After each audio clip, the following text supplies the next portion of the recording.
सुहाग का जोड़ा। प्रिया, वादा करो तुम कभी सादगी नहीं अपनाओगी।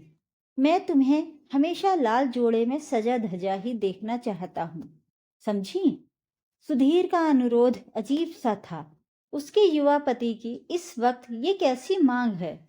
सुधीर की लड़खड़ाती आवाज उसके कानों में देर तक गूंजती रही और उसके साथ ही डॉक्टर की बात भी। मिसेज प्रिया, आप मिस्टर सुधीर से आखिरी बार मिलना चाहें तो? आखिरी बार, ये शब्द उसकी रूह को कपाने के लिए काफी थे। उसे अपने कानों पर यकीन ही नहीं हो रहा था। वो तो जैसे किसी चमत्कार की प्रतीक्षा में थी। सब कुछ ठीक हो जाएगा और सुधीर अस्पताल से सकुशल घर आ जाएंगे। वो उनके मनपसंद लाल जोड़े में उनका स्वागत करेगी। मगर अफसोस कि अब किसी चमत्कार की कोई गुंजाइश शेष नहीं रही। डॉक्टर्स ने साफ साफ कह दिया कि सुधीर अपनी आखिरी सांसें ले रहा है। ये सुनकर एक बार को लगा जैसे उसका शरीर अपनी ही जगह पर जम गया है। हाथ पांव ने काम करना बंद कर दिया है। भला कौन सी ऐसी पत्नी होगी जो भरी जवानी में पति का साथ छूटने को सामान्य तरीके से ले? आंखों के आगे जैसे अंधेरा सा छा रहा था कि उसकी नजर कैलेंडर पर पड़ी।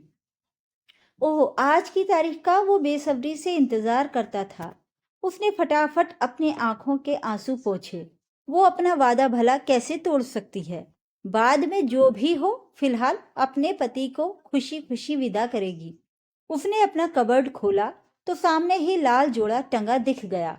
एनिवर्सरी नजदीक थी, तभी तो सुधीर ने उसके लिए ड्राई क्लीन कराकर रखा था।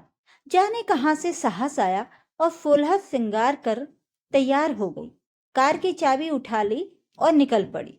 अटलांटा शहर बहुत बड़ा तो है नहीं। लोग मुड़ मुड़ कर उसके लिबास को देख रहे थे, पर उसे तो कुछ भी नहीं सूझ रहा था। रास्ते में 4 सिग्नल पड़े। सबकी अजीबो गरीब नजरें चुभती रहीं। लोगों को उसका लाल रंग अटपटा लग रहा था। जहां सफेद रंग सुहाग की निशानी हो, वहां ग्रे, नीले व काले कपड़े ही ज्यादा से ज्यादा पहने जाते हैं। ऐसे में सुर्ख लाल रंग का भारी जड़ी बूटियों वाला भरा लहंगा, चुन्नी और इतना सारा सोना पहने कोई कार चलाता दिखे तो अचरज का होना सामान्य है। ये कहानी अटलांटा में रहने वाले एक इंजीनियर की है, जो आंध्र प्रदेश के एक गांव का मूल निवासी था, जहां लोग अक्सर शादी ब्याह रिश्तेदारियों में निपटाते हैं। ऐसा ही रिश्ता प्रिया का भी हुआ था। बस 18 की थी जब उसके नजदीकी रिश्तेदार का रिश्ता आया। सुधीर ने इंजीनियरिंग के बाद न्यूयॉर्क यूनिवर्सिटी से मास्टर्स की डिग्री पूरी की। जब कैंपस सिलेक्शन से जॉब भी लग गई तो घर वालों ने उसका ब्याह प्रिया के साथ तय कर दिया। परिवार वालों ने सोचा कि बार बार आना जाना क्यों करना है, आया है तो दुल्हन को लेकर ही वापस जाए। दुल्हा 25 का और दुल्हन 18 की। देखने दिखाने वाली जोड़ी थी दोनों की। प्यार उतना तो था ही जितना किसी भी नवयुगल में होता है। कमसिन प्रिया में हया गजब की थी, जिस पर सुधीर दीवाना हुआ जा रहा था। दिन के 12 बजे की शादी थी। सारे रिश्ते नातेदार जमा थे। ऐसे में सबके सामने ही उसका गुस्ताख सहचर हथेली दबा बैठा। पहले तो वो सकुचाई और भी ज्यादा खुद में सिमट गई। तो सुधीर ने ही पहल की। सुनो, कयामत ढा रही हो, वादा करो आज के दिन से हर साल सुहाग का लाल जोड़ा ही पहनोगी। एक ही जोड़े में पूरी जिंदगी बिताना होगा? बड़े कंजूस हो, उसने झूठा गुस्सा दिखाया। नए कपड़े खरीद लेना, जो दिल करे पहनना, पर मुझे ये दिन और ये यादगार पल हमेशा ताजा रखना है। तुम्हें इसी रूप में बिल्कुल ऐसे ही करधनी और बाजूबंद के साथ सजी धजी देखना है। तब से वो हर साल दुल्हन की तरह 16 श्रृंगार कर सजती थी और पति आंखों ही आंखों में उसका शुक्रिया अदा करता था। आज उसे अपने श्रृंगार में एक वेदना नजर आ रही थी। आखिरी बार दुल्हन बनने की वेदना। आंखों में काजल जरूर लगा था, पर सीने में तूफान उठ रहा था। आंखें स्नेहमय सजल नहीं थीं, बल्कि दुख से पनीली और चिंता से अंगारे बरसा रही थीं। उसे बार बार स्वयं पर ही क्रोध आ रहा था और एक ही ख्याल कि वो भारत आई ही क्यों।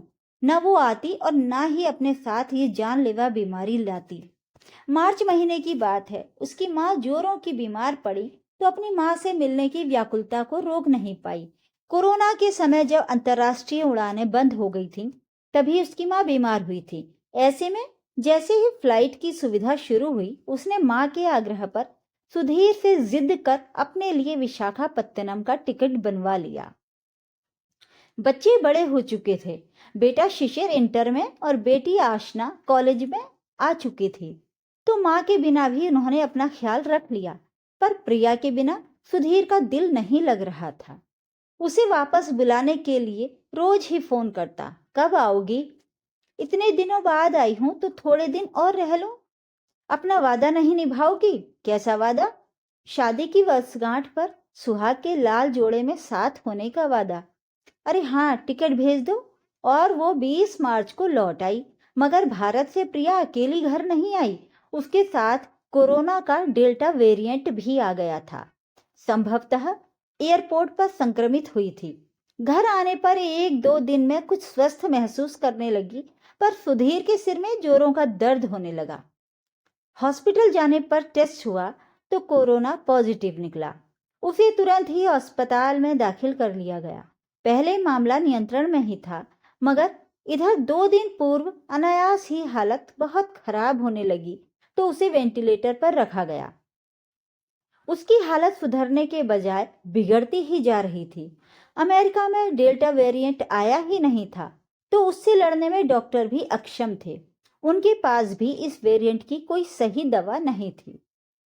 धीरे धीरे सुधीर के शरीर के भीतरी अंग खराब हो रहे थे।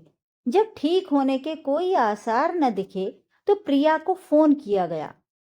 फोन का रिसीवर हाथ में लिए ही वो जमीन पर बैठ गई थी। कैसे क्या करेगी? पति अस्पताल में आखिरी सांसें ले रहा है, बच्चों का जीवन अधर में है, घर का लोन भी सिर पर है, और ऊपर से उसने अपनी ग्रेजुएशन भी पूरी नहीं की है। लेकिन इस हाल में भी उसकी आंखों में सुधीर और उनसे किए वादे को पूरा करने का जुनून था। जल्दी ही गाड़ी अस्पताल के सामने रुकी तो वो झटके से बाहर आई। अस्पताल का स्टाफ बाहर ही खड़ा मिला। उसके पीछे पीछे ही कमरा नंबर 101 में पहुंची, जहां सुधीर दरवाजे पर टकटकी लगाए उसकी राह देख रहा था। दोनों के नयन मिले। वो फिर से एक साथ थे। आंखों में पिछले 20 वर्ष का सफर नाच गया और वे दोनों फिर से युवा हो उठे। सुधीर कमजोर हो चुका था, पर यत्नपूर्वक मुस्कुराया, मानो आंखों ही आंखों में धन्यवाद दे रहा हो। कुछ पल ठहर से गए थे। दोनों ने आंखों ही आंखों में जाने और कितने जन्मों के वादे कर लिए थे। एक दूसरे को और भी स्नेह व साहस से नवाज दिया था, क्योंकि बाहर आने के बाद प्रिया बिल्कुल नहीं रोई। पति ने जाते जाते नजरों से ही अपनी अर्धांगिनी को हिम्मत दे गया, जो साथ रहकर उसे देता। प्रिया को भी ये संतोष था कि अपने छोटे से वैवाहिक जीवन में उसने शायद ही सुधीर की किसी बात का मान न रखा हो। आखिरी विदाई भी ऐसे दी जैसे सैनिक की पत्नी पति को युद्ध पर वीरगति के लिए भेजती हैं। हाँ, वाकई वो कोई वीरांगना ही थी। बाहर आते हुए लोगों की नजरें श्रद्धा से झुकी थीं। विदेश में रह रहे जोड़ों के बीच उनकी चर्चा जोरों पर थी। क्या ऐसी होती हैं भारतीय स्त्रियां जो सदा सुहागन जीती हैं और अपने सुहाग का मान रखते हुए सारा जीवन समर्पित रहती हैं? घर आई तो भावुक बच्चे पिता को साथ न पाकर बुरी तरह टूट गए थे। उसने उन्हें अपने सीने से लगाकर कहा, बस वर्तमान में जीना है। तुम्हारे पिता हर पल को खुशी से जीने की कला सिखाकर गए हैं। हम उनके बताए राह पर ही चलेंगे। जितना रोना है आज ही रो लो, आज के बाद कोई नहीं रोएगा। सब अपने हिस्से की श्रद्धांजलि स्नेह पूर्वक देंगे। ये याद रखना कि वो कहीं नहीं गए हैं, हर वक्त हमारे साथ हैं। आज से मुझे ही अपना पापा समझना। प्रिया ने आंखों ही आंखों में जैसे सुधीर को खुद में समा लिया था। उसने बच्चों की मदद से ऑनलाइन पढ़ाई करनी शुरू की, आर्टिफिशियल इंटेलिजेंस सीखा। सुधीर के मित्रों की मदद से नौकरी पाने में आसानी हुई। बेटी ने भी पढ़ाई के साथ साथ एक पार्ट टाइम नौकरी कर ली। बेटा अपनी पढ़ाई पूरे जोर शोर से करता रहा। रिश्तेदारों ने भी यथासंभव मदद की, मगर असली हिम्मत तो उसकी ही थी, जिसने अपना सुहाग खोकर और इतने बड़े दुख को झेलकर भी अपने हौसले की उड़ान में कोई कमी नहीं आने दी। Please like, share and subscribe.